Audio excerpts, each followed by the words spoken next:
On the 10th of September 2008, the largest, most complex, and most expensive machine ever devised by man was turned on.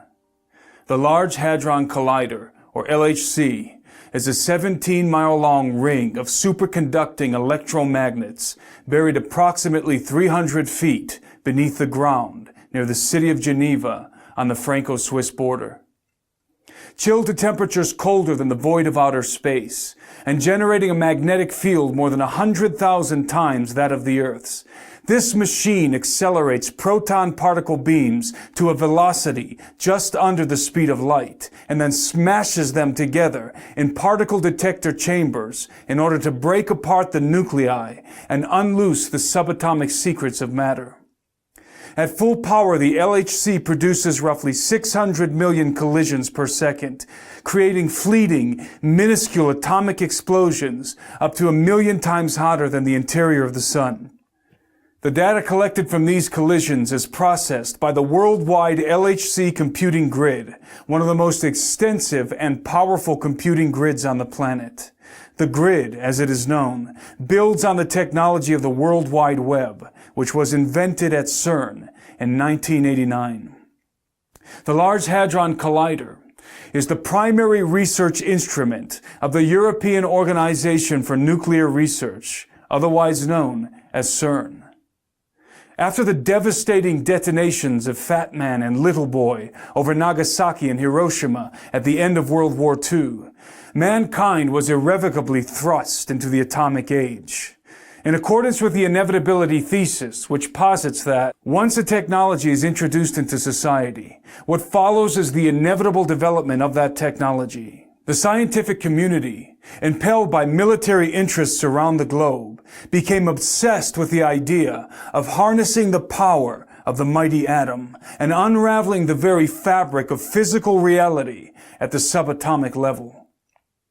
Cern is the largest scientific consortium in the world, involving thousands of top physicists from 21 member states, all working in tandem to discover the fundamental elements that hold the universe together.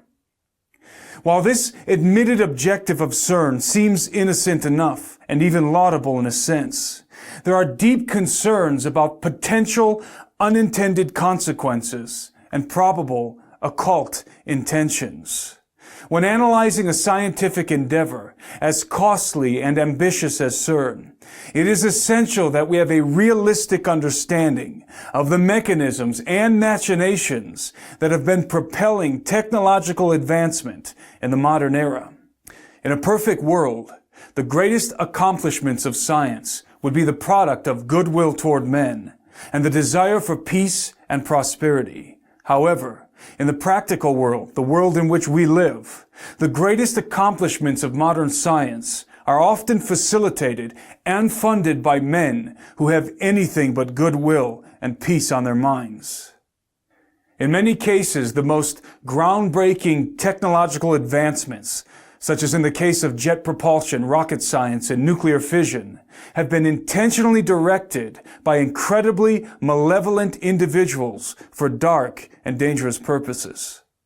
Scientists are rarely the evil villains scheming sinister plots in secret laboratories that Hollywood has often portrayed, with a few glaring exceptions, of course, and are usually zealously dedicated to their particular field of study, with noble or benign intentions at heart. However, this kind of religious commitment to science can engender blind apathy, if not willful ignorance, concerning the overarching implications and ill intentions of the benefactors facilitating their work. This is certainly the case of the brilliant men and women working at Cern, most of whom naively believe that the prime objective of their research is to merely understand what the universe is made of and how it all started at the Big Bang.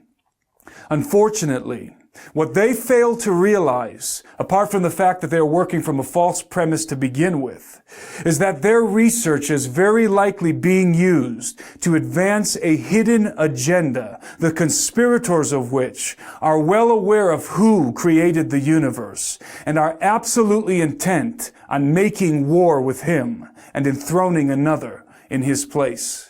CERN is an acronym derived from the French rendition of the designation European Council for Nuclear Research, which was a provisional council organized in the early 1950s with critical backing from the United Nations, whose task was to plan for the construction of a multinational European research facility that would be dedicated to the study and advancement of nuclear physics.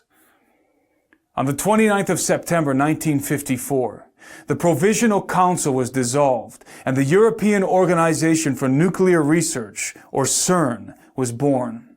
As an interesting side note, the infamous Bilderberg Group was also conceived that same year, exactly 4 months later, on the 29th of May.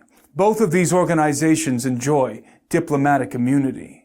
Although the Provisional Council had been dissolved, paradoxically, the acronym of CERN remained, even though it did not correspond to the title of the new organization. It was distinguished physicist and one of the key pioneers of quantum mechanics, Werner Karl Heisenberg, who had inexplicably insisted that the original acronym of CERN remain in effect, as Tom Horn elucidates in his book, On the Path of the Immortals. Werner Heisenberg understood quite well what quantum physics implied for humanity. Inherent within this theoretical realm, populated by obtuse equations and pipe-smoking scientists, lies what I call the Babylon potential. This is the secret knowledge, the scientific imperative, informed and driven by spiritual advisors, that the Bible cites as the key to opening a gateway for the gods. It is Ente Menaki, Baba Alu, the opening of the Abzu, the doorway to hell. Tom goes on to explain that, although Heisenberg may or may not have known it, CERN is an abbreviated title for an ancient Celtic deity called Cernunnos. Cernunnos, whose name means horned one, is thought to be the god of death and rebirth and the lord of the underworld. He is often depicted with rings or torques around his stag-like horns or in his hands, which may symbolize the circle of destruction and restoration that he represents. To further concretize this idea, Cernunnos is also depicted with a ring in one hand and a snake in the other. Because of the cycle by which it sheds its skin, the snake has ever been a mystical motif of death and rebirth, destruction and restoration. In a reversed esoteric adaptation, the rings of the Large Hadron Collider could be representative of the rings of Cernunnos, and, by further associative interpretation, may very well reveal CERN's prime esoteric objective. I believe it does, and will address it at the end of this analysis. I understand that drawing correlations between the acronym of CERN and deities from the ancient world may seem too forced and tenuous for critical minds, and I might be inclined to agree, if CERN had not evoked such correlations first. Rather than distance themselves from associations with arcane pagan deities, the directors of CERN welcomed and even celebrated the placement of a very unscientific icon in the courtyard of their main facilities. On the 18th of June 2004, a 2-meter-high statue, bequeathed by the representatives of India's Department of Atomic Energy, was ceremoniously unveiled at CERN. It was a statue of the Hindu god Shiva, engaged in the Nataraja, the cosmic dance of destruction. Shiva is one of 3 members of the Trimurti, the Hindu Trinity, in which the cosmic functions of creation, preservation, and destruction are personified in the forms of Brahma the Creator, Vishnu the Preserver, and Shiva the Destroyer, who is also known as the Transformer. It is important to understand that in Hindu mythology, Lord Shiva destroys the world in order to renew, restore, and reconstitute it. A commemorative plaque positioned next to the likeness of the dancing Shiva emblazons a quote from Austrian-born American physicist Fritjof Capra. It reads, in part, "Hundreds of years ago, Indian artists created visual images of dancing Shivas in a beautiful series of bronzes. In our time, physicists have used the most advanced technology to portray the patterns of the cosmic dance. The metaphor of the cosmic dance thus unifies ancient mythology, religious art, and modern physics." Think about this, says Steve Quayle in his book True Legends. A symbolic statue of what might be a fallen angel who promises to destroy things as we know them now and rebuild a new, improved universe, with a plaque basically saying the facility will be trying to unify mythology, religion, and physics. Skeptics will be quick to point out that the unifying of ancient mythology, religious art, and modern physics is only metaphorically represented in the dance of Shiva and has no practical application in the scientific activities of Cern. Again, I might be inclined to agree, except for the fact that Cern has been deliberately encouraging the coalescence of mythology, art, and physics in very bizarre ways. In 2014, a dance opera entitled Symmetry was performed and filmed at the Cern facilities, including inside of the Large Hadron Collider. Directed by filmmaker Ruben Van Leer and featuring the voice of American soprano Claren McFadden, Symmetry was a collaborative project involving not only choreographers and dancers from the production team, but many of Cern's own scientists. Once again, rather than distance themselves from arcane and mythological associations, the scientists at Cern embraced this highly esoteric and occult-laced production.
One could spend hours breaking down all of the deliberate esoteric insinuations in the trailer for the film alone.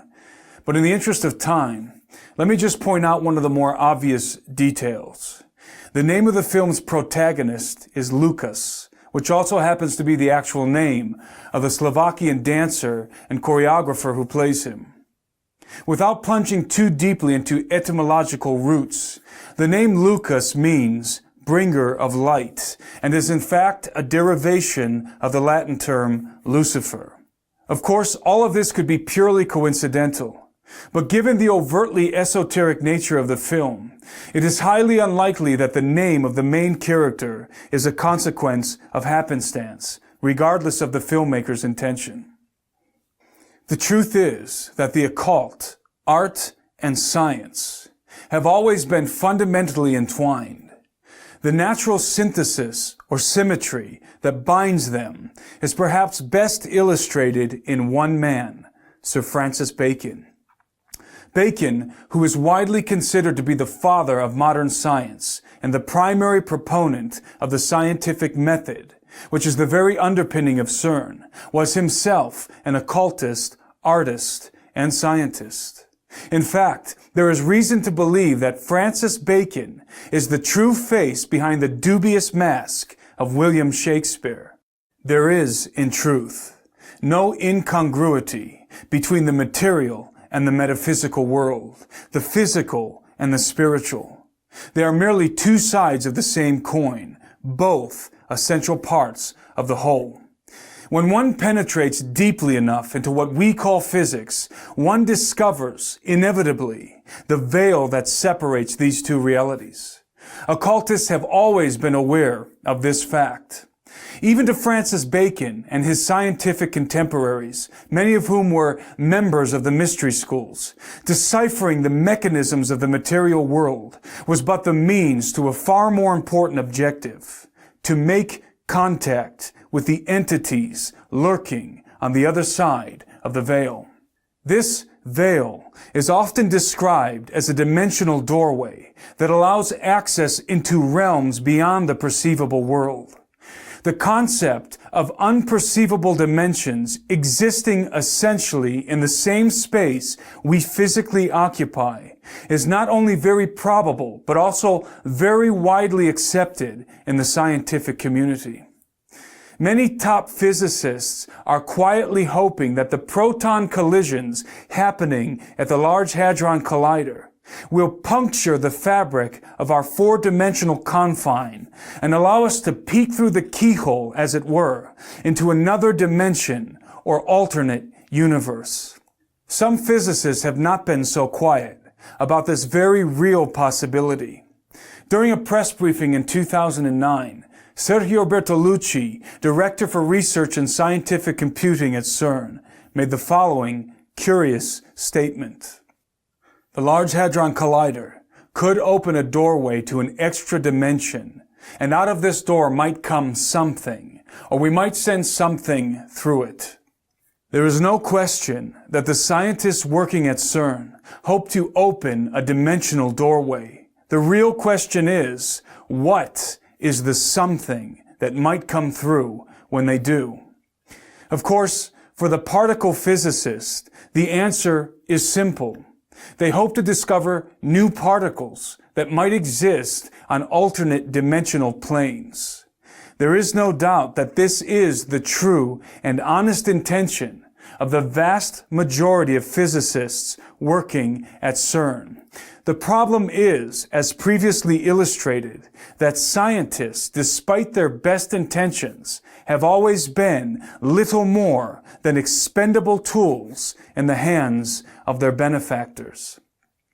The pinnacle of science, for its elite occult practitioners, is not discovery, but contact. There are many indications that the power players of our world, including the Vatican, are preparing to make contact with the gods of the old world. Although I have not been able to confirm the validity of the following pictures, it appears that transparent panels containing arcane texts were photographed inside the CERN facilities by a group of Portuguese students from the Santa Cecília Music Academy. The texts have been described as greetings or invocations written in ancient languages, including Aramaic, Hebrew, Mandarin, and Sanskrit. In the case of Sanskrit, the only people with the ability to read this sacred script, considered to be the language of the gods, are the scholars of the Vedas and Upanishads. If authentic, these panels may have been prepared for those somethings that might come through the dimensional doorway. It may seem to those unfamiliar with the theoretical realm populated by obtuse equations and pipe-smoking scientists, as Horn aptly puts it, that this analysis is nothing more than hearsay, hyperbole, and wild speculation. But as any theoretical physicist worth his salt will admit, particle physics and quantum mechanics is a world in which fact and fantasy are at times indistinguishable. When it comes to CERN and its Large Hadron Collider, there is no shortage of theoretical doomsday scenarios, many of which have not been propounded by unlearned laymen such as myself, but by some of the most esteemed scientific minds in the world. The following is a brief list of the theoretical possibilities relating to the activities of CERN, and is by no means exhaustive. Each one of these points represents either a scientific reality or a hypothetical possibility based on incredibly complex concepts and mathematical formulas that I won't even attempt to explain or pretend to understand. Number 1, black holes. Perhaps the greatest fear among theoretical physicists concerning the LHC is that it might create uncontainable miniature black holes that could descend to the core of the planet and literally devour it from within. It is important to note that black holes are only theoretical constructs and have never been proven to exist. Black holes were first discovered as purely mathematical solutions of Einstein's field equations and are not necessary in Tesla's electric universe model. To date, black holes are science fiction. Number 2, antimatter weapons. Unlike black holes, antimatter is not theoretical. Not only can it be measured, but it is already being created and contained in the LHC, though in very small quantities for short periods of time, according to Cern. Antimatter has enormous explosive potential. A quarter gram of antimatter can produce an explosive yield equivalent to 5 kilotons of TNT. If Cern develops the capability to create and store significant amounts of antimatter, and some claim it already has, then highly destructive antimatter weapons will be developed. The advantages of antimatter bombs, for example, are very great, and that they could produce atomic-level explosions without residual nuclear fallout.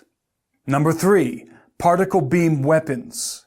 A directed beam of high-energy subatomic particles moving at extreme velocity, such as the ones produced in the LHC, is capable of obliterating matter at the molecular level. Particle beam weapons are already on the battlefield, especially in black ops warfare, and the research of Cern will certainly expand and refine their military application. Number 4, time distortion and stargates.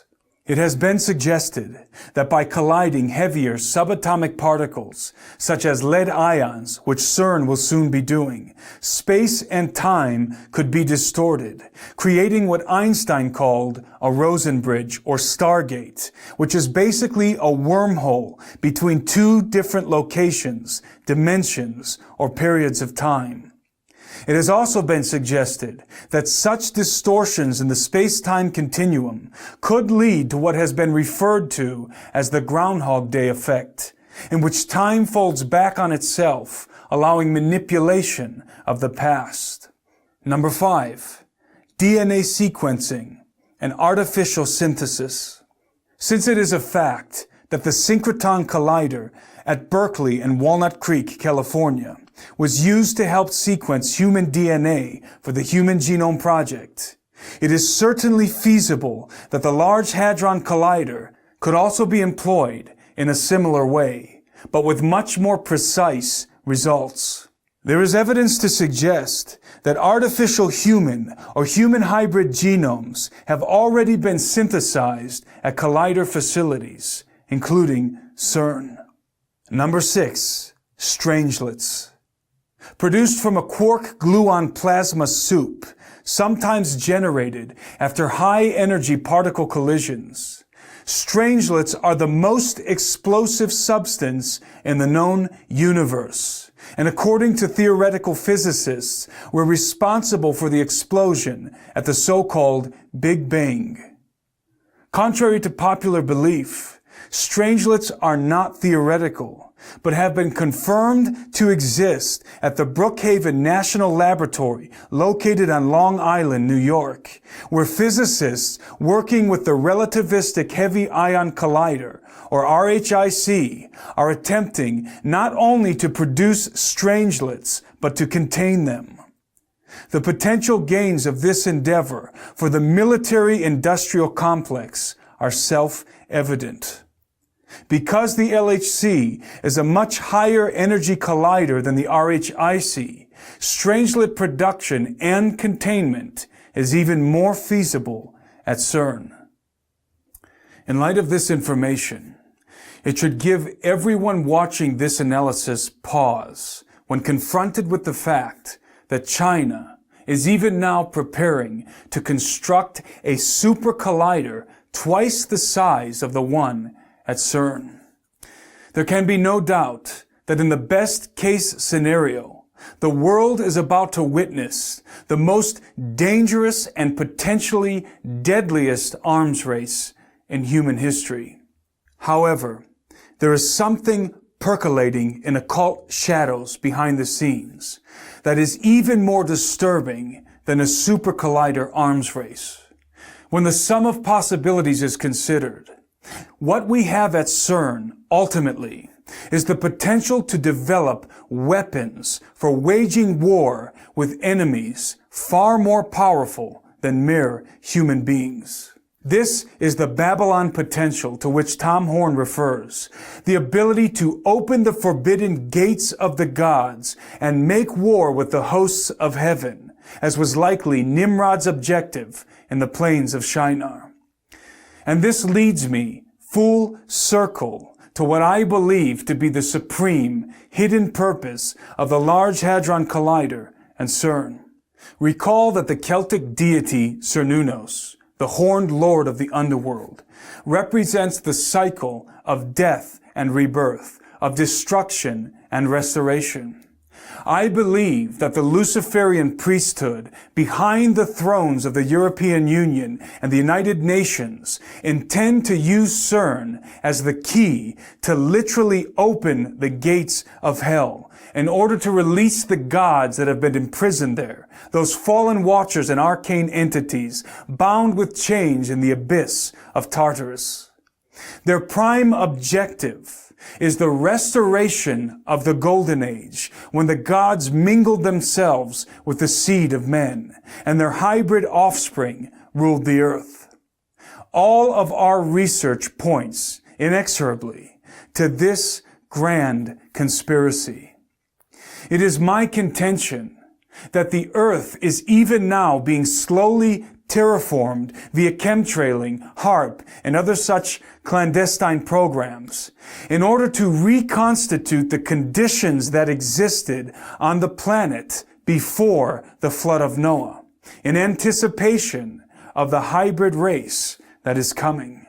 By breaking the subatomic bonds of matter and casting away the cords that hold the material world together, mankind will willingly tear the veil that has been established for his own protection and unleash a darkness and chaos that the earth has not seen for many ages. This is the master plan of the Luciferian elite, who seek to open forbidden gates and usher in the entities that will lead them in a futile war against the Lord and against His anointed. Their great hope, and that of Lucifer's, is to usurp the throne which belongs to the Son of Man, and install the man of sin and of lawlessness in his place. Why do the nations rage and the people plot a vain thing? The kings of the earth set themselves, and the rulers take counsel together against the Lord and against His anointed, saying, "Let us break their bonds in pieces and cast away their cords from us. He who sits in the heavens shall laugh. The Lord shall hold them in derision. Then He shall speak to them in His wrath and distress them in His deep displeasure. Yet I have set my King on my holy hill of Zion." The answer to the question, what is the universe made of, and how did it all start, cannot be discovered by colliding particles together. The answer lies within the pages of the Bible, but not in the first chapter of Genesis, as so many suppose, but rather in the first chapter of Colossians. He is the image of the invisible God, the firstborn over all creation. For by Him all things were created that are in heaven and that are on earth, visible and invisible, whether thrones or dominions or principalities or powers. All things were created through Him and for Him, and He is before all things, and in Him all things consist. For more in-depth information on CERN and the Large Hadron Collider, see the research of Anthony Patch at anthonypatch.com. Reporting from Gen 6 Studios, I'm Timothy Alberino, and that's my analysis.